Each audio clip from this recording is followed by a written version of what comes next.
ang bagong James Santos' Channel.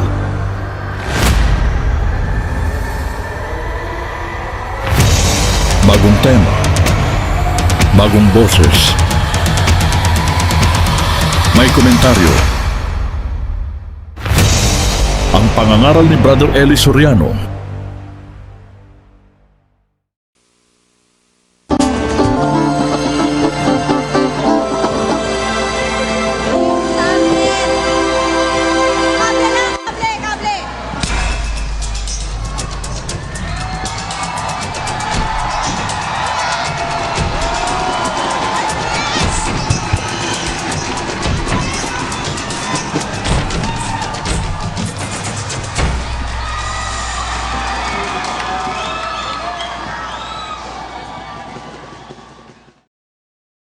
Ang mapapanood ninyo ay ang pangangaral ni Brother Eli Soriano. Patutugtugin natin ang buang video nang hindi mawala ang konteksto ng kanyang ipinapangaral. At ginagawa natin ito sa pamamagitan ng fair use. At bibigyan natin ng komento pagkatapos ng video. Ang mapapanood ninyo ngayon ay pasasalamat sa Apalit Pampanga Convention Center. Halina at atin ang panoorin. Siguro yan. Tayo sa Taxasis Luz. Opo, Brad Eli. Sige po. Balik na sa upuan, mga kapatid. At mag-aalas 12 na pala. Sige po. Balik na po sa upuan. Iba si Luz, si Solomon ang pinakamatalinong ginawa ng Diyos na tao. Opo, Brad Eli. Binigyan siya ng matalinong puso Opo. na walang nauna sa kanyang ganon at walang pagkatapos niya wala ring ganon. Tama po. Masisira ba ang salita ng Diyos, Sis Luz? Hindi po. Kaya nananatiling si Solomon ang pinakamatalinong tao. Opo. Si Kristo, mas matalino kay Solomon, Sis Luz. O siyempre po. Hindi siya tao. Hindi po siya tao. Sa kalagayan naman ng pagkahari, hari si Solomon, di ba? Opo. Walang naunang kasintalino niyang hari at walang haring lilitaw na kasintalino niya. Tama po. Na tao. Na tao. Kasi si Kristo, hari rin eh. Opo. Pero hindi tao, nagkatawan tao lang. Tama po. Tama po. Pero sa iglesia ni Manalo, lalabas, dapat mas matalino si Solomon kay Kristo. Yun nga po ang dapat kong... Kasi sa kanila, si Kristo, tao lang. Opo. Mga iglesia ni Manalo, nare-realize nyo ba yung katangahan nyo? O nung pastor nyo? Kung totoo na si Kristo'y tao, dapat mas matalino sa kanya si Solomon. Opo. Kasi yun ang sinabi. Basahin natin ang pangako, 3:12 ng unang hari. Narito, aking ginawa ayon sa iyong salita. Narito, aking binigyan ka ng isang pantas at matalinong puso, na ano pat walang naging gaya mo na una sa iyo, o may babangon mang sino man pagkamatay mo. Wala siyang kapareho sa katalinuhan sa puso. Matalinong puso. Pero meron kang dapat mapansin dyan, Sis Luz. Ano po? Yung katalinuhan, iba sa karunungan. Opo. Intelligence is different from wisdom. Amen. Alam mo ba kung ano ang paniwala ni Solomon sa kanyang sarili? Ano po? Huwag niyo akong sisisihin, ha? Si Solomon may sabi, Opo, ano po sabi niya? 7:23 ng Ecclesiastes. Lahat ng ito ay tinikman ko sa karunungan. Aking sinabi, ako'y magiging pantas, ngunit malayo sa akin. Sa sarili niya, sinasabi niya, lahat ng ito, tinikman ko sa karunungan. Lahat ng investigasyon niya, binatay niya sa karunungan. Pagkatapos niyang mabatay, matikman niya, masubukan niya, aking sinabi. Ang may sabi siya, hindi ako ha. Anong sabi niya, Sis Luz? Sabi po niya, ako'y magiging pantas, ngunit malayo sa akin. Lagay mo sa Hebrew. Interlinear. Interlinear.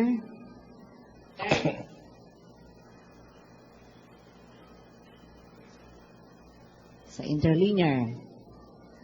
All this have I proved by wisdom. I said, I will be wise, but it was far from me. Kita mo? Ang assessment ni Solomon, hindi siya nakaabot dun sa wisdom eh. Opo. Malayo. Tuloy mo. That which is far off and exceeding deep, who can find it out? I applied mine heart to know, and to search, and to seek out wisdom, and the reason of things, and to know the wickedness of folly, even of foolishness and madness. And I find more bitter than death the woman whose heart is snares and nets, and her hands as bands. Whoso pleaseth God shall escape from her, but the sinner shall be taken by her. Behold, Kita mo? Hindi natuto ng dalisay na karunungan si Solomon eh. Opo. Ngayon mo lang narinig yung Brad Danny? Opo. Ano nga po ako, parang... Ngayon mo lang narinig yon, sinabi ko. Opo. Hindi siya natuto ng dalisay na karunungan eh. Ganun po pala Sino yun. siya? Pero yung dalisay na karunungan, di niya natutunan. Basahin mo uli sa Tagalog, umpisa sa 23 hanggang 26. Lahat ng ito ay tinikman ko sa karunungan. Aking sinabi, ako'y magiging pantas, ngunit malayo sa akin.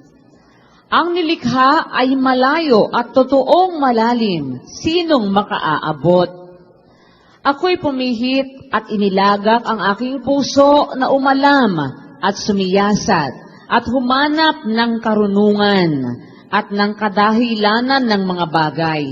At umalam na ang kasamaan ay kamangmangan at ang kamangmangan ay kaululan. At nakasumpong ako ng bagay na lalong mapait kaysa kamatayan. Sa makatwid bagay ang babae, na ang puso ay... Sa punto na yan,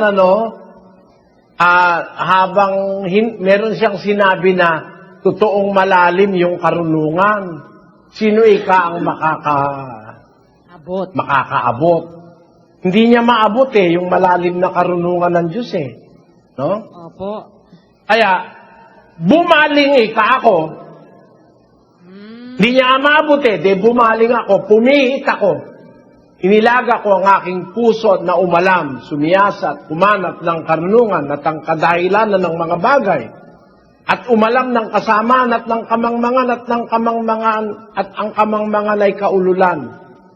At nakasumpong ako ng bagay na lalong mapait kaysa kamatayan. Sa makatwid bagay ang babae. Kita mo? Yan ang pruebang hindi siya nakaabot sa sakdal na karunungan ng Diyos Sis Luz. Opo, Brad Eli. Pumihit siya. Hindi Sa niya party na yan, mas marunong pa sa kanya yung nanay ni Limuel. Opo. Sa party na yan. 31:1 ng Kawikaan. Ang mga salita ng Haring Lemuel, ang sanggunian na itinuro sa kanya ng kanyang ina. Ano, anak ko, at ano, o anak ng aking bahay bata, at ano, o anak ng aking mga panata. Huwag mong ibigay ang iyong kalakasan sa mga babae, o ang iyong mga lakad sa lumilipol ng mga hari. Nung nanay ni Haring Lemuel na ang babae pwedeng lumipol ng hari. Opo. Yun ang nasumpungan ni Solomon. Nakasumpung ako ng bagay na lalo pang mapait kaysa kamatayan sa makatwid bagay ang babae. Kasi bumaling siya pumihit siya. Hindi niya maarok yung karunungan, hindi niya maabot lahat. Bumaling siya. Naghanap siya, sumiyasat siya ng lahat ng mga bagay. Mga kadahilanan, umalam ng kasamaan, ay kamangmangan, at ang kamangmangan ay kaululan. At nakasumpong ako ng bagay na lalong mapait sa kamatayan. Sa punto na yan, bagaman siya ang pinakamatalinong tao, meron siyang na-miss. Opo. Di niya nalaman yung alam nung nanay ni Haring Lemuel na ang babae pwedeng lumipol ng hari at saka ang alak. Kung itutuloy mo yung Kawikaan, Sis Luz. Hindi sa mga hari o Lemuel, hindi sa mga hari ang pag-inom ng alak, ni sa mga pangulo man na magsabi, saan nandoon ang matapang na alak? Baka sila'y uminom at makalimutan ang kautusan at humamak ng kahatulan sa sino mang nagdadalamhati. Kita mo, dalawa yung sinabi ng nanay ni Lemuel sa kanya. Alak at babae. Lumilipol ng hari. Sino ba sa inyo mga kapatid ang hari? Iwas kayo dyan.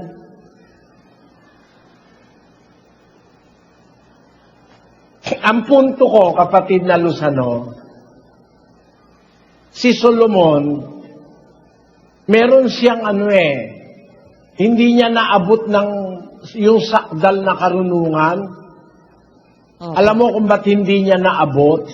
Bakit po? Kasi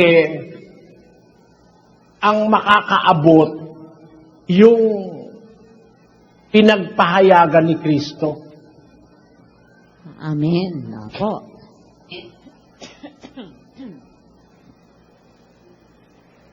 Opo.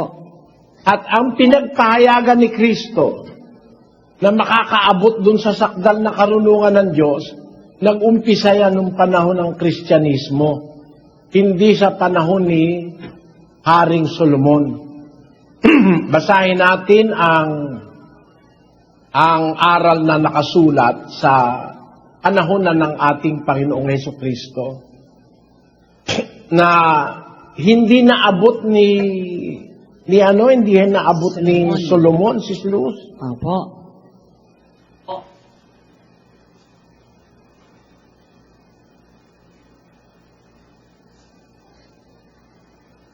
Ang punto ko ganito si Solomon napuot sa buhay. Opo. Ano ang dahil niya napuot siya sa buhay? Kasi po, mamamatay din siya kahit na siya ay marunong o matalino. Walang pagkakaiba sa mangmang at saka sa matalino, mamamatay rin pareho. Kaya parang wala lang, balang kwenta kung matalino man siya, kasi mamamatay din naman pala siya. Ganun po. Basahin mo yung Ecclesiastes 2. Nang 15. magkagayoy, sinabi ko sa puso ko, kung ano ang nangyayari sa mangmang, gayon ang mangyayari sa akin. At bakit pa nga ako naging lalong pantas Nang magkagayoy sinabi ko sa puso ko na ito man ay walang kabuluhan. Sapagkat kung paano sa pantas ay gayon din sa mangmang, walang ala-ala magpakailanman.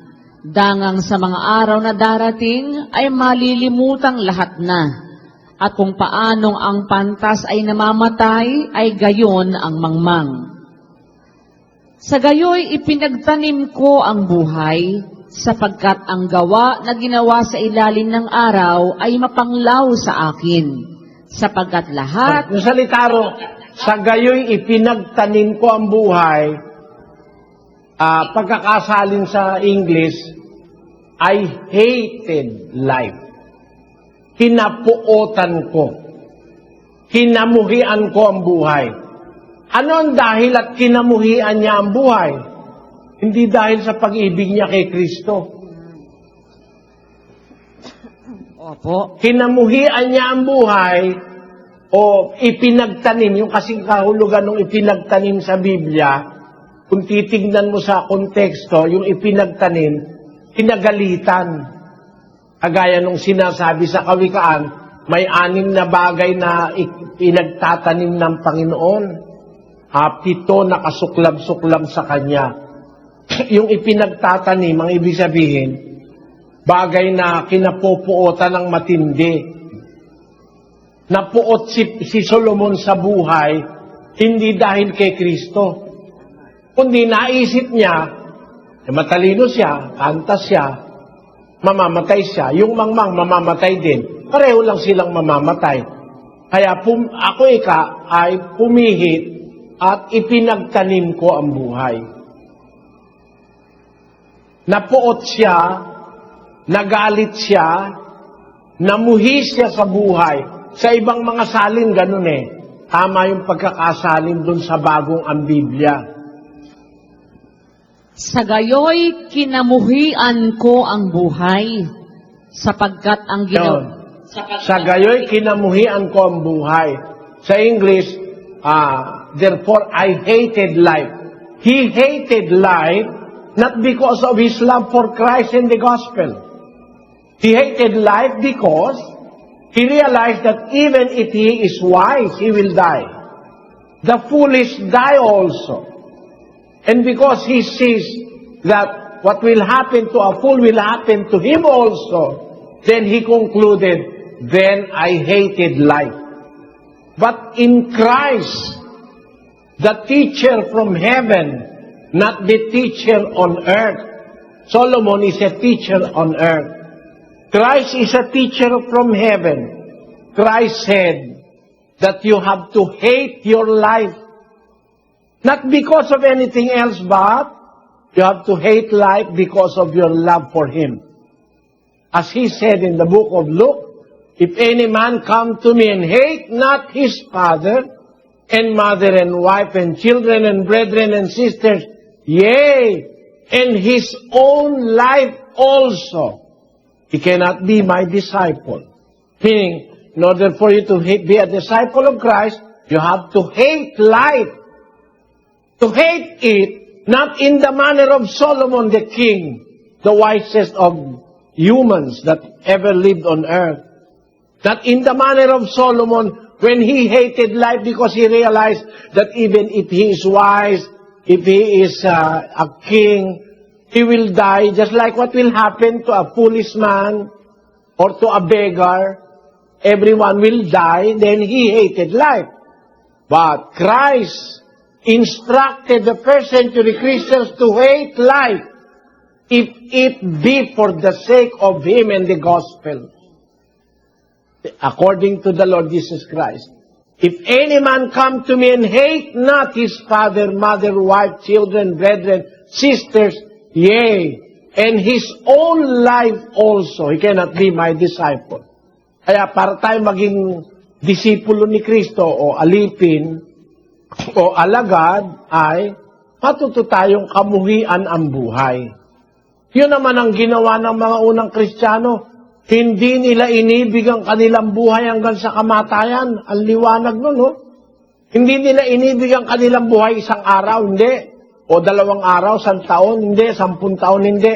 Hindi nila inibig ang kanilang buhay hanggang sa kamatayan. 12:11, Sis Luz.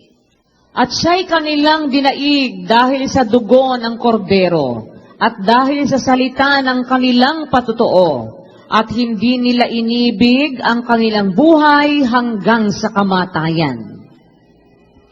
Lahat ng araw hanggang kamatayan, hindi nila inibig ang buhay nila. For the sake of Christ. Kasi kung iibigin ko halimbawa ang buhay ko ngayon, kanina pa ako pagod na pagod, kahapon pa, kamakalawa pa, Sis Luz. Halos maghapon akong pagod.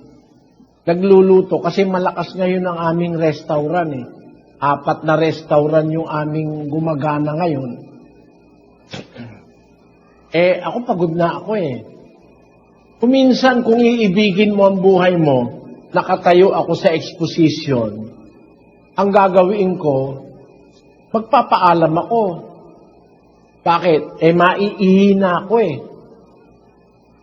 Kaya ano na lang sana ko, mayari yung exposition, mapigil ko yung ihi ko kasi pag hindi ko napigil, maihi ako sa salawal, papanghi ako. Kagaya na ibang matatanda na mamanghi, Naiihi siguro sa salawal. Hindi na mapigil. Ako pinipigil ko yun. Halimbawa, sa kalahatian ng exposition, 3 oras yun, nakatayo ako sa harap ng tao, kalahatian maiihina ako, pinipigil ko yon. Para lang dun sa ebanghelyo, kung mahal mo ang buhay mo, siguro, iwan mo yung exposition, iihi ka muna. Ako, ayaw ko. Ang masama, pagkatapos ng exposition, may mga tao pang gustong confidential. Ako po, ihina ako, di ako makareklamo. Yung kakausapin ka, minsan naabot pa rin 1 oras at kalahati. Alagang pagdating ko sa CR, ubos na yung pigil ko sa ihi. Sis Luz. Kung mahal mo ang buhay mo, hindi mo gagawin yun na magpipigil ka ng ihi, di ba, O kaya hindi ka nakakain. Pag may exposition, di ka na lang kakain kasi araw kang maihi. Tama. Kasi pag kumain ka, iinom ka pag uminom ka, iihi ka. Ang mga Kristiyano ganon. Kaya sinabi ng mga apostol yun Nung araw, ang pagkaunawa namin sa panahon ni kapatid na Perez, sabi ni Pablo, hanggang sa oras na ito, nagugutom kami. Para bang ang mga apostol, walang makain, kaya nagugutom. Hindi pala ganon ang kahulugan nun. Opo. Wala Sa daiba naman ng kapatid, wala nang nagpakain sa mga apostol. Pero ba't sila nagugutom?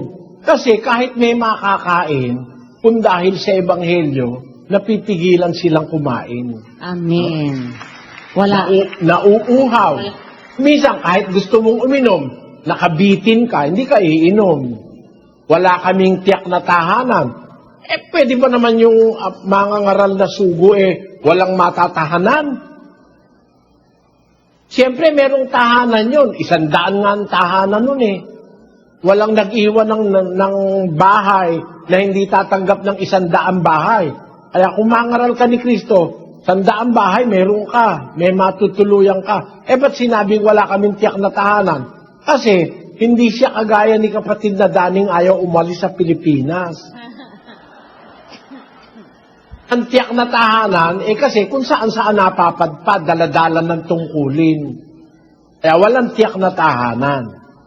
Diba? Opo. Diba ganun yun, Sis Luz? Opo, ganun po yun. Hindi ibig sabihin ay... Sa panahon ng kapatid na Perez, ang pagkaunawa namin, walang tiyak na tahanan kasi miserable. Hindi naman ganun ang pangako ni Kristo Magkakaroon ka nga ng 100 bahay Pag iniwan mo yung bahay mo dahil sa kanya magkakasumpong ka 100 ina, 100 kapatid. Diba? Ano ibig sabihin nun? Marami ka kasing matutuluyan na mga bahay ng kapatid. Bakit walang tiyak na tahanan? Kasi hindi nagpipirmi sa isang lugar. Kung saan dali ng tungkulin, ganun ang mga ngaral ng Diyos.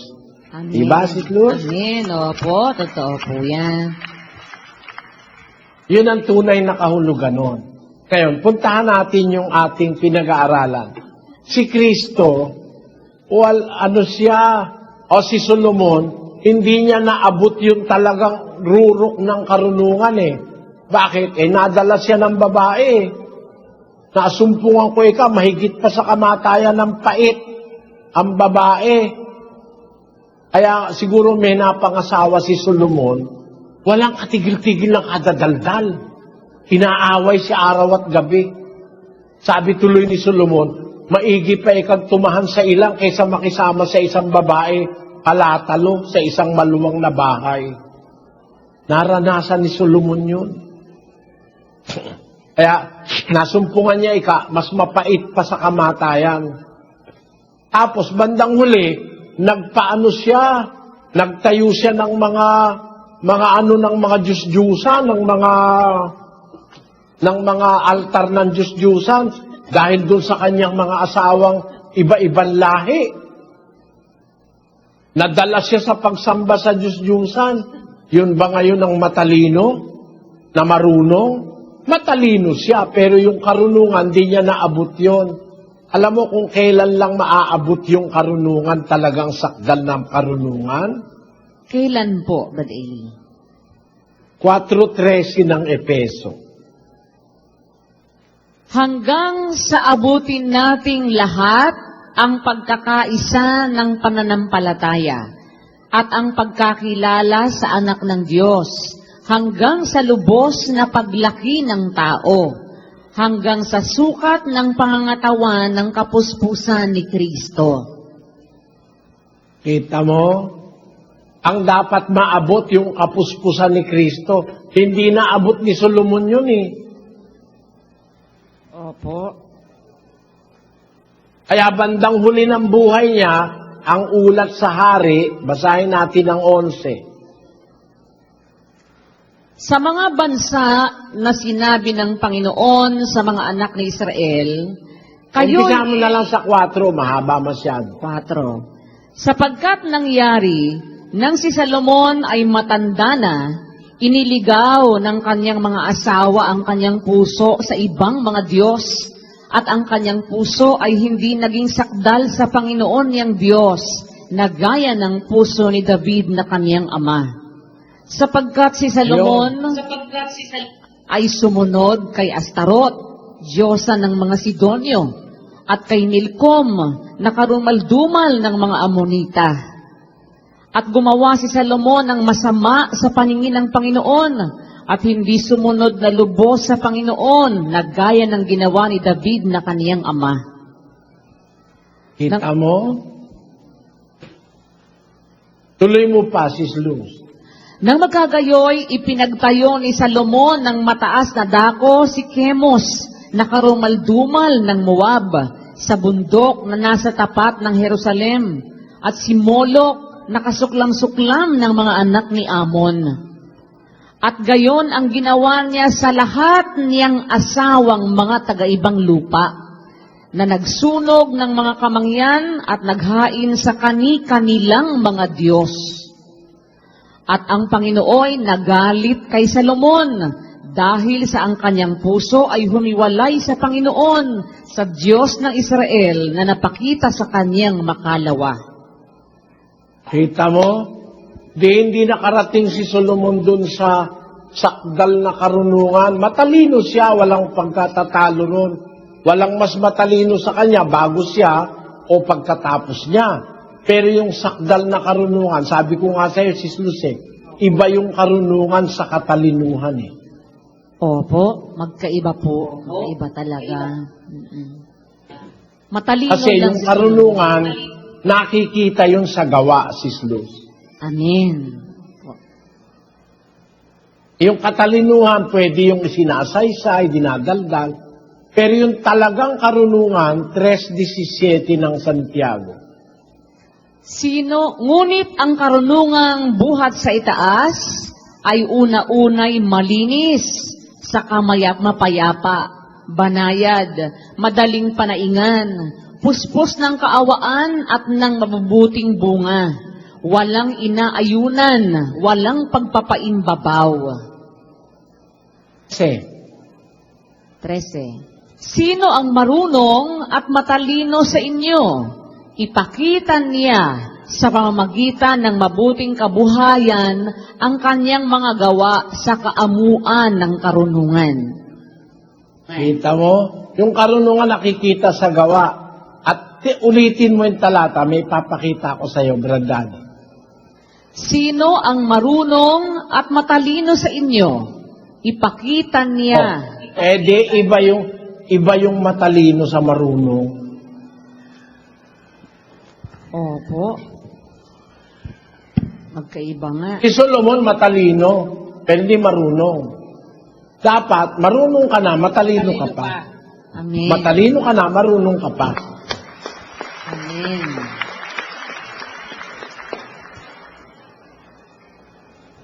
At yung katalinuhan at karunungan, nakikita yon sa magitan ng gawa.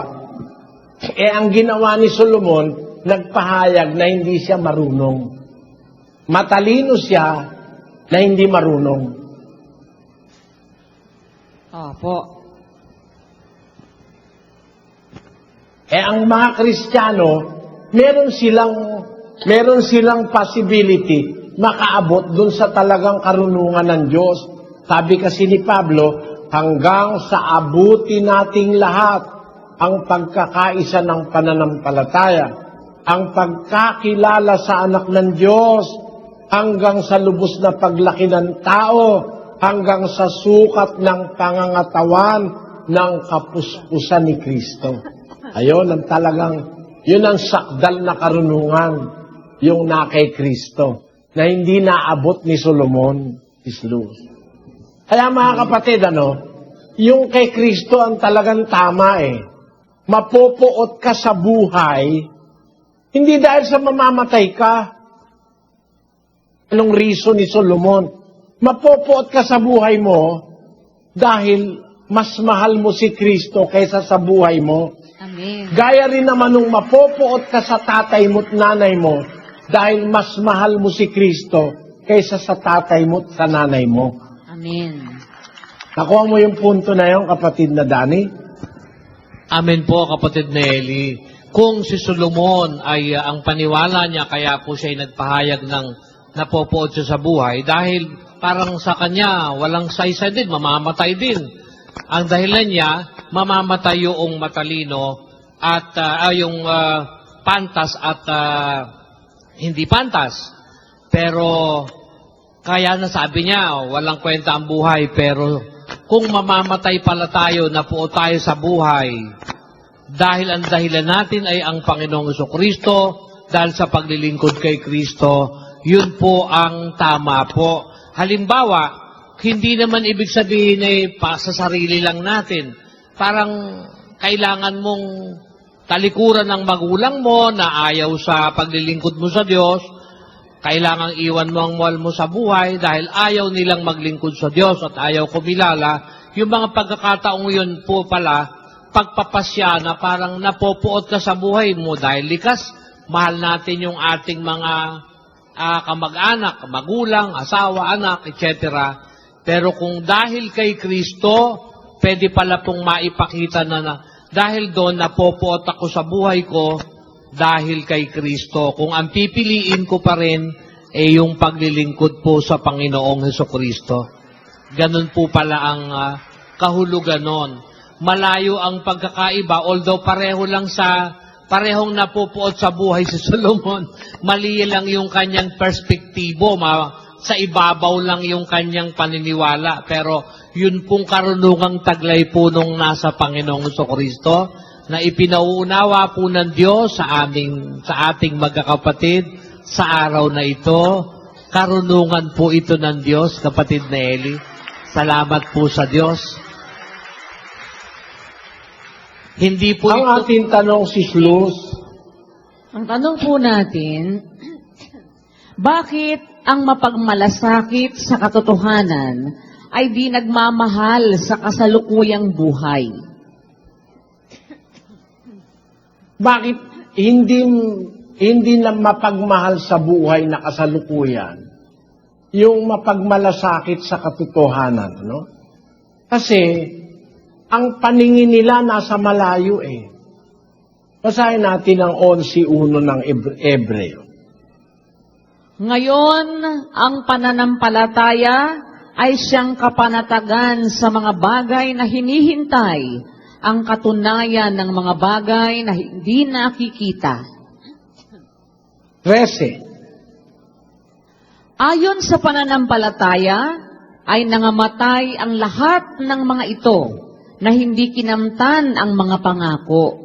Ngunit kanilang nakakita na natanaw mula sa malayo at kanilang ipinahayag. Ayon sa pananampalataya, sabi ni Pablo, namatay lahat itong mga ito. Yung binanggit niya, si Abel, namatay sa pananampalataya si Noe, si Abraham, si Isaac, si Jacob, mga propeta.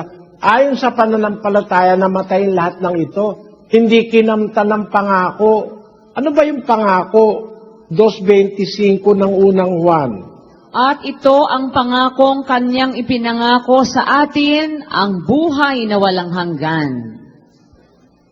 Ang pangako, buhay na walang hanggan isa sa pangako ng Diyos yun. Yung mga unang nagsisampalataya sa Diyos, namatay sila, hindi kinamtan ng pangako, hindi naman sila nadala agad sa langit, na may buhay agad na wala hanggan, na nasa tutulog pa sila hanggang ngayon. Natutulog pa sa alabok ng lupa. Namatay silang hindi kinamtan ng pangako na buhay na wala hanggan. Pero natanaw nila yon, sabi ni Pablo. Nakita nila mula sa malayo at kanilang ipinahayag na sila'y pawang taga-ibang bayan at manglalakbay sa ibabaw ng lupa. Kaya pala sila, mga kapatid, hindi sila nagmahal ng buhay sa lupa, hindi nila minahal ang lupa, hindi nila minahal ang sanlibutan, hindi nila minahal ang pera, hindi nila minahal ang kanilang bahay, hindi nila minahal ang kanilang lupang pinanggalingan.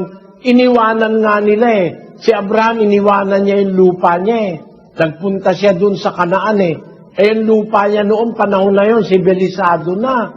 Mayaman si Abraham. Nung tinawag siya ng Diyos, iniwan niya yung lupa niya sa Ur ng Kaldeo. Pumunta siya sa Kanaan na wala pa namang improvement. Pumunta ka sa dakong aking ituturo sa'yo. Di man niya alam, lumakad si Abraham Ganun ang pananampalataya ng mga unang lingkod ng Diyos, Iniwan yung kanilang lugar, iniwan yung kamag-anak, dahil sa pananampalataya. Kaya ang sabi ni Pablo, ang mga ito, ayon sa pananampalataya, namatay lahat sila Abraham, sila Noe, pero hindi nila tinanggap muna ang pangako. Pero nakita nila at natanaw nila mula sa malayo. Ibig sabihin, nakita nila at natanaw yung buhay na walang hanggan mula sa malayo. Layo nga Kasi libu-libong taon na nakaraan silang namatay. Tayo, papunta pa rin tayo doon sa darating, Ang layo ng pananaw nila. Ganun pala yung mga taong hindi nagmamahal sa kanyang buhay sa sanlibutan, nakahandang iwan ng kamag-anak, nakahandang iwan ng ama, ina, nakahandang iwan ng bahay, ang kayamanan, kasi dahil sa pananampalataya. Kaya yung pananampalataya, mga kapatid, yun ang ating kailangan Na dahil sa pananampalataya, okay lang mapagod. Dahil sa pananampalataya, okay lang magpatawad. Huwag mo mahalin yung sarili mo, mahalin mo yung kapatid, mahalin mo ang Diyos. Dahil sa pananampalataya, yung hindi makabayad sa'yo sa utang, patawarin mo na. Huwag mo nang demanda. Wala ka na rin lang makukuha, didemanda mo pa. Tapos, magbabanta pa. Pag hindi ako binayaran, hindi na ako dadalo. Bahala ka sa buhay mo. Diba? Wala ka palang pananampalataya. Kung may pananampalataya ka, hindi ba yun ang unang-unang panalangin itinuro ni Kristo? Ama namin, nasa langit, kasambay ng ngalan mo. Dumating nawa ang kaharian mo, sundin ang kalooban mo kung paano sa langit, gayon din sa lupa. Ibigay mo sa amin araw-araw ang aming kakainin. Ipatawad mo sa amin ang aming mga utang. Gaya naman namin na nagpatawad sa mga may utang sa amin. Aba, 10,000 lang eh. Sinumpa mo na yung kapatid. Palagay mo na nga 1,000,000. Pagpapalit mo yon sa kaligtasan ng kaluluwa mo, pag ininyay ka, binayad, hindi na ako dadalo. Bahala ka. Yung kang dumalo. Bahala ka, buhay mo. Sabi nga nung apo ko, bahala ka, buhay mo. Mananakot ka pa. Kung may pananampalataya ka, buhay mo nga pinapabigay sa kapatid Tapos kapirasong lupa, 60-80 square meters, magdidimandahan kayo. Buhay mo pa maibigay mo, 60-80 square meters, di mo maipagparaya. Meron ka naman. Ang pinag-aawayan pala 120 square meters. 4 silang magkakapatid. 120 divided by 4. 30 lang sila. Abay, magkakapatid na kayo sa laman. Magkakapatid pa kayo sa Diyos. Dahil lang doon sa 120 square meters, mag-aano na kayo, magre-rebelde na kayo. Ganun ba ang pananampalataya nyo? Ganun nyo ba kamahal ang buhay nyo? Ganun nyo ba kamahal ang lupa? Dito sa lupa, ang buhay sa lupa, ganun nyo kamahal? 120 square meters lang yan. Kung magtitiis ka ngayon, maliligtas ka. Baka makarating ka sa Mars, sa Jupiter, iyon na yung Jupiter, kapatid, wala kang kaparti ron. Mas malaki yun. Fly me to the moon and let me play among the stars. Let me see what spring is like on Jupiter and Mars. In other words, hold my hand. In other words, darling, kiss me. Fill my heart with song and let me sing forevermore. Kita mo? Yung palang nangangarap makarating sa Jupiter at saka sa Mars isang halik lang okay na Darling, kiss me lang nakarating na siya sa Jupiter and Mars. Ikaw ba, hindi mo ba maipagpaparaya yung 30 square meters? Na alang-alang doon sa pananampalataya mo at pag-ibig mo sa Diyos at sa kapatid na agrabyado ka na ng kapiraso. 30 square meters lang naman yan, kapatid. 1,000,000 lang naman yan. 1,000,000 lang. Hindi ka naman mabubuhay ng walang hanggan sa 1,000,000 mo. Pagka nga gastador ka, isang araw lang baka maubos mo No? Kaya alam nyo, kung tayo ay natuto na mamuhi o mapuot sa buhay dahil kay Kristo at sa Ebanghelyo, ipinorgo mo yung maraming bagay na para sa iyo ay mahalaga, ay karapat-dapat ka dun sa buhay na walang hanggan. At ang sabi ni Jesus, sa bahay ng aking Ama, maraming tahanan. There are many mansions. Ipaghahanda ko kayo ng kalalagyan. At kung ako'y pumaroon at maipaghanda ng kalalagyan, ay muling paririto ako upang tanggapin ko kayo sa aking sarili. Upang kung saan ako naroon, kayo naman ay dumuon. Yun ang gusto niya. Bandang huli, pinakiusap niya sa Ama, 17:24 si Luz. Ama, yaong mga ibinigay mo sa akin ay ibig ko kung saan ako naroroon, sila naman ay dumuong kasama ko upang makita nila ang kaluwalhatian ko na ibinigay mo sa akin sapagkat ako'y iyong inibig bago natatag ang sanglibutan. Gusto niya pinangako niya dun sa mga lingkod niya, paparoon ako sa Ama, paghahanda ako kayo. Alam nyo, dun sa bahay ng aking Ama, maraming tahanan doon. Kung di ganon, sinabi ko na sana sa inyo, In my Father's house, there are many mansions.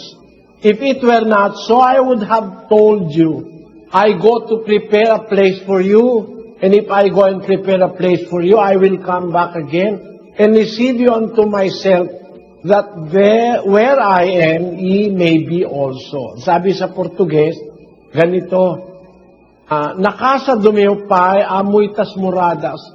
Se não fosse assim, eu vou teria dito, vou preparar-vos lugar, e se eu for e vos preparar lugar, virei outra vez, e vos tomarei para mim mesmo, para que onde eu estiver, estejais vos também. In Spanish it says, en la casa de mi padre hay muchas moradas. Si no fuera así, os lo hubiera dicho, porque voy a preparar un lugar para vosotros. Y si me voy y preparo un lugar para vosotros, vendré otra vez y os tomaré conmigo, para que donde yo estoy, allí estéis también vosotros. Sa 17:24, sinabi niya uli, Ama, yung mga binigay mo sa akin, kung saan ako naroon, ibig ko, doon din sila dumoroon na kasama ko. Para makita nila yung kaluwalhatian ko na ibinigay mo sa akin, sapagkat ako yung inibig bago natatagang sanlibutan. Kita nyo? Alam mo, Sis Luz, Opo, ano po yun? may tahanan na ang Diyos, di ba? Opo, Bago ginawa ang sanlibutan. tama po. Andun si Kristo di ba? Opo. Tanong ko sa'yo, alin ang maganda? Yung tahanan ng Diyos o yung mundo ngayon? Siyempre, yung tahanan ng Diyos. Kasi doon niya rin dadalhin yung kanyang mga anak na magiging dapat dito sa mundo Opo. Kung sa'yo, maganda na itong mundo, dapat naisip mo, may mas maganda rito, yung tahanan ng Diyos. Amen. At yun, hindi naaalog, Opo. hindi nayayanig yun. Tama. 27 ng Ebreo. At itong salita, minsan pa, ay pinakakahuluganan ang pag-aalis niyaong mga bagay na niyanig, gaya ng mga bagay na ginawa, upang mamalagi ang mga hindi niyanig. Kaya't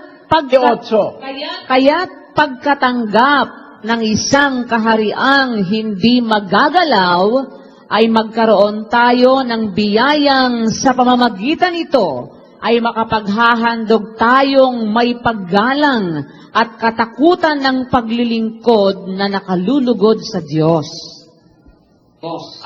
Alam mo, nung araw, Sis Luz, yung kwarto ko dyan sa Apalit, Opo. may mga panahon, puno ng tao yun Opo.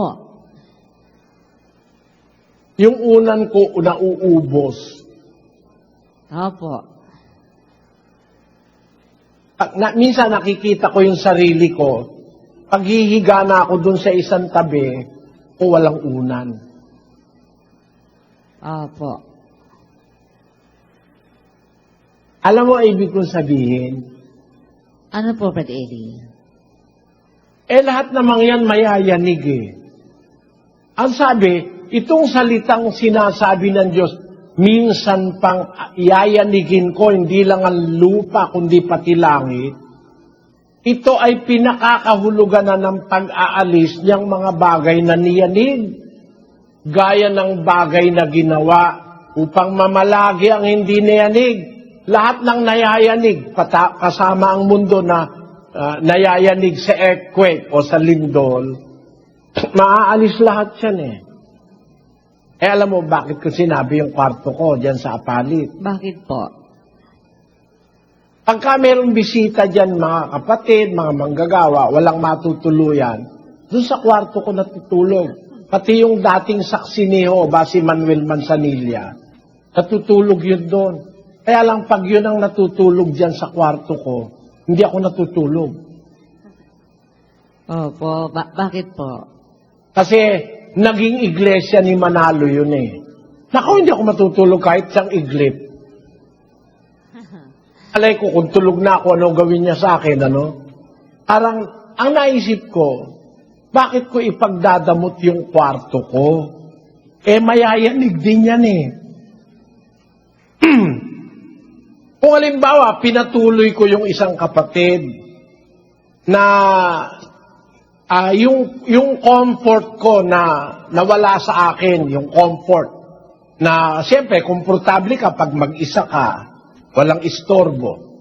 Eh, isinakripisyo mo yung isang gabi, 2 gabi, 1 linggo na wala kang comfort, na ipatuloy mo yung kapatid. Sasabihan ka naman ni Kristo pagdating ng araw, ako'y naging taga-ibang bayan, inyo akong pinatuloy. Ali kayo, manahin ninyo yung kahariang hindi magagalaw na inihanda sa inyo buhat ng itatagan sanlibutan. O ikaw ba ngayon, ipagdadamot mo yung kwarto mo, Sis Luz? Opo, hindi nga po dapat kasi ano lang yun, yayanig naman lahat yun, may mas maganda pa doon. Eh, kung halimbawa, ipinagparaya mo yung maliit na pwesto sa kapatid mo na dahil doon tatawagin ka naman ni Kristo, naging taga-ibang bayan ako, pinatuloy niyo ako. Kung mahal mo yung mundong darating at yung buhay na darating na tunay na buhay at kinapopootan mo yung buhay na ito dahil dun sa mundo na yon, dahil sa pangako, dahil kay Kristo, dahil sa Ebanghelyo, hindi mo matatawaran yung ibibigay sa iyo ng Diyos dun eh. Sabi ni Kristo, sa bahay ng aking Ama, maraming tahanan, kaya huwag kayong magagawa ng tahanan ngayon. Magparayaan tayo. Nakuha mo punto ko, Brad Danny? Opo, kapatid na Eli. Yung palang maliit na yon na ipagparaya natin yung ating convenience sa sarili. Parang aluan ng katawan.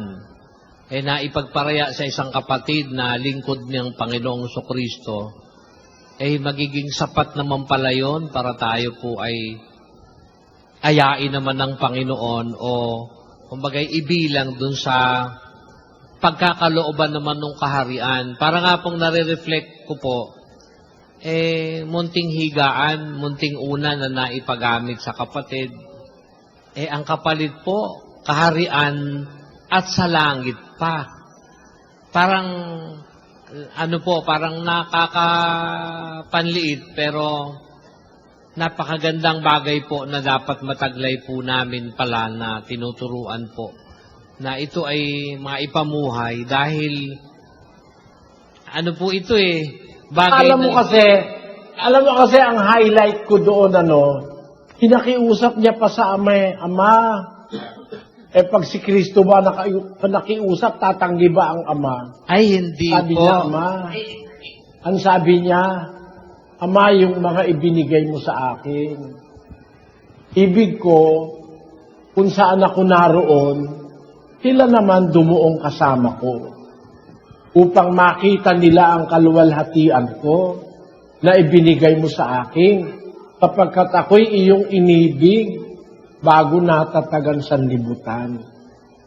Mas maganda yun yung kinalalagyan ng anak nung araw kung saan sila nakatira ng Ama bago pa nilikha ang sanlibutan, bago pa nilikha ang universo.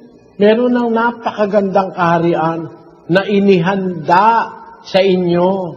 25:34 ng Mateo. Kung magkagayoy, sasabihin ng hari sa nangasa kanyang kanan, magsiparito kayo, mga pinagpala ng aking Ama, Manahin ninyo ang kahariang nakahanda sa inyo, buhat ng itatag ang sanglibutan. Yan ba, katumbas ba yan ng 100 square meter? So, 1,000 hektaryang lupa, Dani, no? Yung paghalimbawa dumating yung panahon na tatawag si Kristo, kung magkagay sasabihin ng hari na nasa kanyang kanan, magsiparito kayo, mga pinagpala ng aking Ama. Manahin ninyo ang kahariang nakahanda sa inyo, buhat ng itatag ang sanlibutan. Sapagkat ako'y nagutom, inyo akong pinakain. Ako'y nauhaw, inyo akong pinainom. Ako'y naging taga-ibang bayan, inyo akong pinatuloy. Diba? Kuminsan, at your expense, na mapatuloy mo lang yung kapatid, kahit ikaw muna ang matulog sa sala. O mapatuloy mo lang yung kapatid ni Kristo, kahit ikaw ang walang unan muna o kumot. Just to give him comfort. Kung maiisip mo, ang magiging ganti, isang kahariang hindi magagalaw, hindi magigiba.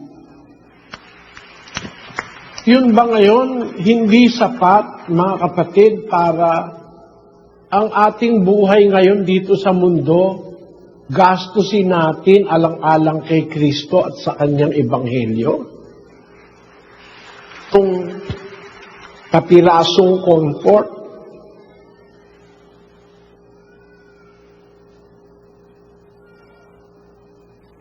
kung minsan, parang ganun. Minsan, meron akong dala sa kalooban. Pag nakakakita ko ng mga kapatid na ang isang maliit na bagay, ipinagdaramot sa kapatid. Parang hindi maipagsasakripisyo. Samantalang ang sabi ng kasulatan, sino mang may pag-aari sa sanlibutang ito, nakikita niya ang kanyang kapatid na nangangailangan at sa kanya'y ipinagkait niya ang kanyang awa. Paanong mananahan ang pag-ibig ng Diyos sa kanya? Diba? Para manahan sa'yo ang pag-ibig ng Diyos, hindi ka dapat makitaan ng pagkakait, lalo na sa mga kapatid ni Kristo.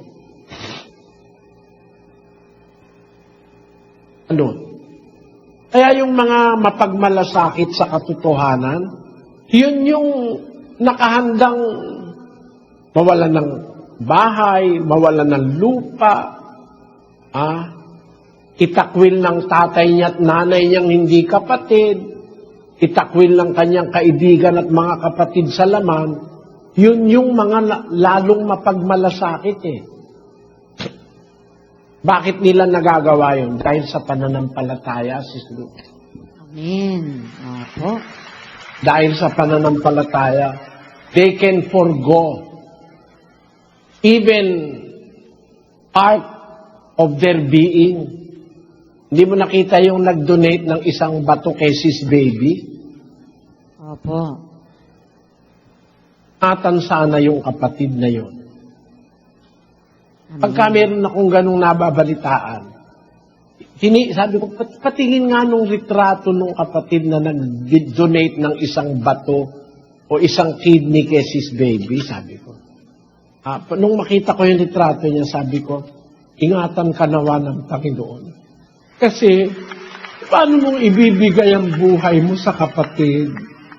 Kung yung isang tuwalya, hindi mo maipagparaya, yung isang kama, hindi mo maipagparaya.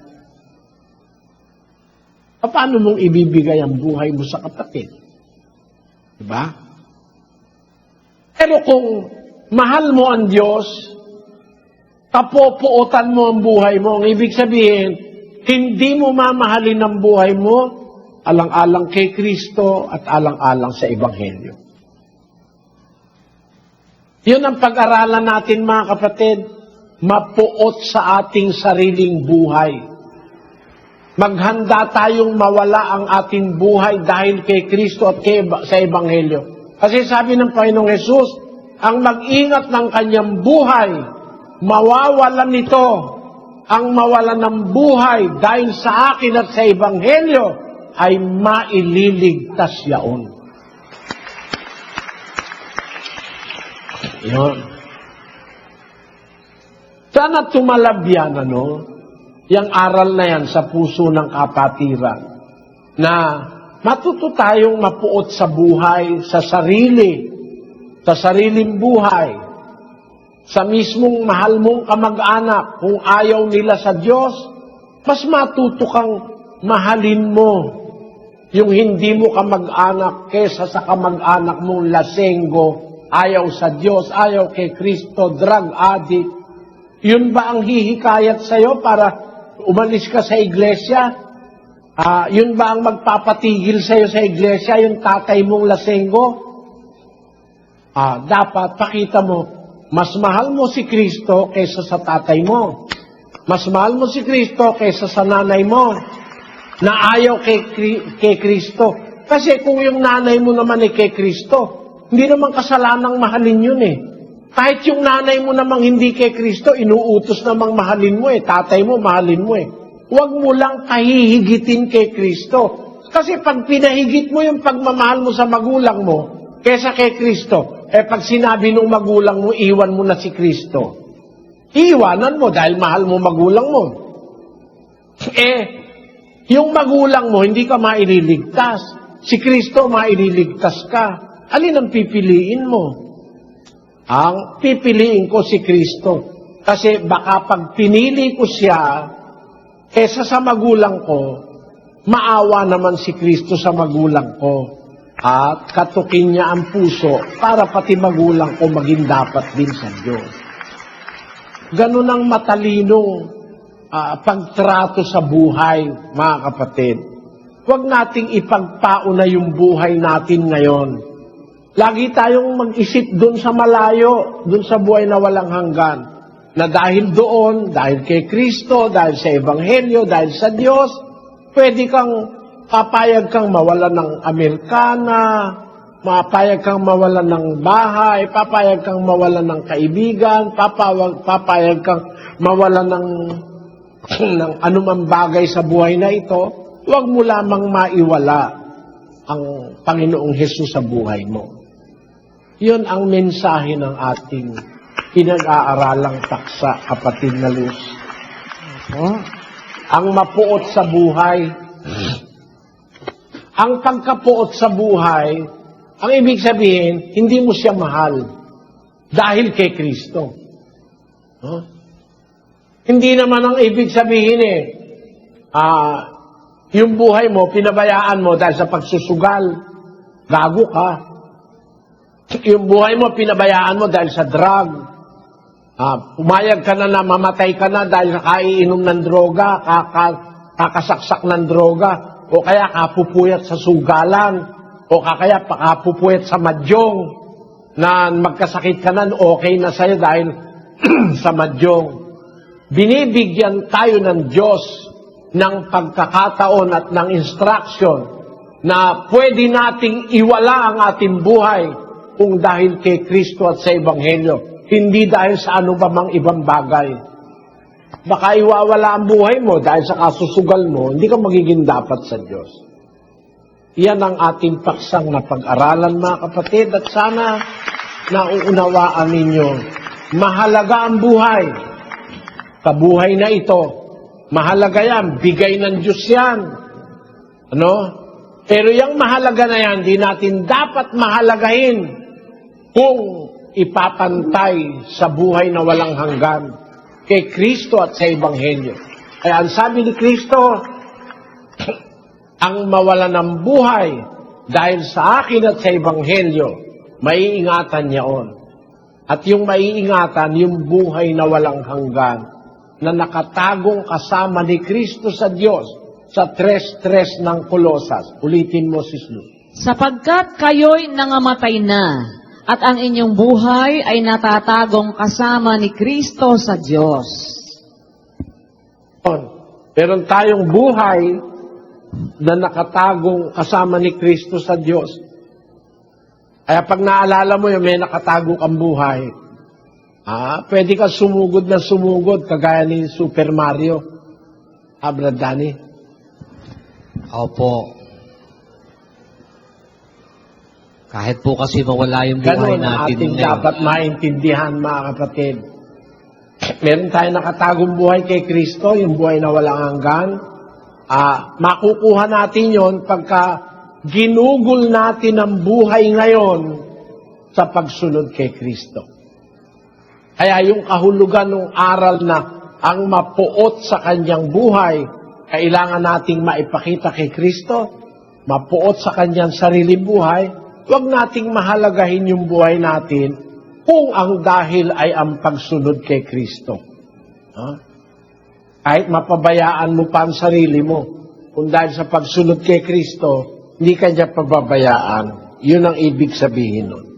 Ang ganyan, mga kapatid, tayo nagtatapos. Bibigyan natin ng komento ang napanood nating video. Ito ay malayang komento lamang at hindi upang magmarunong. Magkomento rin kayo para magpalitan tayo ng mga kaalaman sa napanood nating video. Ang bibigyan natin ng komento ay tungkol sa marunong at matalino. Kung ang pag-uusapan ay ayon sa Biblia, ang marunong at matalino ay hindi lubos na magkapareho. Ang marunong ay tumutukoy sa taong may kaalaman. Siya ay nakapag-aral, may natutunan at may alam sa mga aral o kautusan. Maaari siyang mahusay magpaliwanag at kabisado ang mga teksto. Ngunit ang pagiging marunong ay kadalasang nakatuon lamang sa isip, sa impormasyon at pagkatuto. Sa Biblia, may mga taong bihasa sa kautusan ngunit hindi naman nila ito isinasabuhay, kaya't ang kanilang kaalaman ay sa salita lamang nananatili. Samantala, ang matalino sa pananaw ng kasulatan ay higit pa sa pagkakaroon ng alam. Ang talino ay may kasamang tamang pag-unawa at wastong paggamit ng kaalaman. Ang tunay na talino ay nagsisimula sa pagkatakot at paggalang sa Diyos, gaya ng itinuturo sa Aklat ng Kawikaan. Ang ganitong uri ng karunungan ay nakikita sa mabuting asal, maingat na pagpapasya at pamumuhay na ayon sa kalooban ng Diyos, gaya rin ng binabanggit sa Santiago na ang karunungang mula sa itaas ay malinis at mapayapa. Sa madaling salita, ang marunong ay maaaring may sapat na kaalaman ngulit kulang sa pagsasabuhay nito. Ang matalino naman ay hindi lamang nakaalam kundi nauunawaan at isinasagawa ang tama. Kaya sa Biblia, ang tunay na talino ay hindi nasusukat sa dami ng alam kundi sa uri ng buhay na ipinapakita. At tungkol naman sa pagpaparaya sa kapatid, sa pananaw ng Biblia, ang pagpaparaya sa kapatid ay bahagi ng tunay na pag-ibig at pagkakaisa sa loob ng samahan. Hindi maiiwasan na may pagkukulang, pagkakamali, at minsan ay hindi pagkakaunawaan sa pagitan ng magkakapatid sa pananampalataya. Kaya nga itinuturo sa Epeso na tayo ay magtiisan sa isa't isa sa pag-ibig. Ang pagpaparaya ay tanda ng kababaang loob at pagnanais na mapanatili ang kapayapaan. Ngunit ang pagpaparaya ay hindi nangangahulugang pagtanggap sa mali o pagbibigay daan sa pang-aabuso. Alam natin na may mga pagkakataon may kapatid na nagiging mapagsamantala, umaabuso sa kabutihan, paulit-ulit na nananamantala o ginagamit ang salitang pagpaparaya upang makalusot sa pananagutan. Ang ganitong asal ay hindi naayon sa kalooban ng Diyos. Ang pag-ibig na itinuturo sa Biblia ay may kasamang katotohanan at katuwiran. Kaya ang tamang pagpaparaya ay may hangganan at may karunungan. Una, handa tayong magpatawad at magbigay ng pagkakataon. Ngunit kung may patuloy na pananamantala, nararapat ding ituwid ito sa maayos at makadiyos na paraan, gaya ng prinsipyo ng pagsaway na may layuning maitama at maibalik sa tama ang kapatid. Hindi layunin ng pagpaparaya ang hayaan ng kasalanan, kundi ang akayin ng isa't isa sa tama. Sa madaling sabi, dapat magparaya sa kapatid dahil ito ang diwa ng pag-ibig at pagkakaisa. Ngunit, ang pagpaparaya ay hindi kahinaan. Ito ay dapat samahan ng karunungan, katotohanan at hanggarang maituwid ang mali. Ang tunay na pag-ibig ay marunong magpatawad, ngunit marunong ding manindigan para sa tama. Kung nagustuhan ninyo ang aking upload video, paki-like naman, subscribe, share at comment. Maraming salamat sa inyong suporta at panonood.